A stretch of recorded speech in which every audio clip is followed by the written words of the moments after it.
তুই পোলার নামে বিচার নিয়ে এসেছিস, তোরে মাইর দিব আগে। ওমরে ফারুক যখন খলিফা, দিনের বেলায় যদি রাষ্ট্রে কোনো নিয়ম জারি করতেন, দিনের বেলায় জনগণকে কোনো বিষয়ে যদি নিষেধ করতেন, রাত্রে বেলায় খাওয়ার সময় ফ্যামিলি মেম্বারদের সবাইকে বলতেন, এই দিনের বেলা আমি জনগণকে এই কাজ করতে নিষেধ করেছি, তোমরা আমার ফ্যামিলি মেম্বার, খবরদার তোমরা এই কাজ করো না। জনগণ করলে যতটুকু শাস্তি, তোরা করলে পাবি ডবল শাস্তি।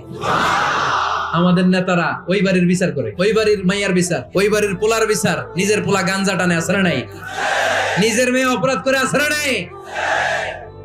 কি নেতা ছিলেন ওমরে ফারুক, নিজের ছেলেকে 80টা বেত মেরেছেন। ওমরে ফারুক রাদিয়াল্লাহু তাআলা আনহুর ছেলে আব্দুর রহমান ছিলেন মিশরে, ওখানে নাবিজ খেয়েছিলেন। নাবিজ হচ্ছে আরব দেশের লোকেরা দুধের মধ্যে শক্ত খুরমা রাত্রে বেলা ঢেলে দিত, ঢেলে দিলে সারা রাত ওই খুরমার রসটা দুধের সাথে মিশে দুধটা লাল হয়ে যেত, এটারে সকালবেলা খেত, খুব সুস্বাদু, এটাকে বলে নাবিজ। কিন্তু এটা রাতে ভিজাইলে সকালেই খাইতে হয়, রেখে দিলে আবার একটু সমস্যা হয়, এটা অনেকটা তারির মতো হয়ে যায়, মাতলামি চলে আসে।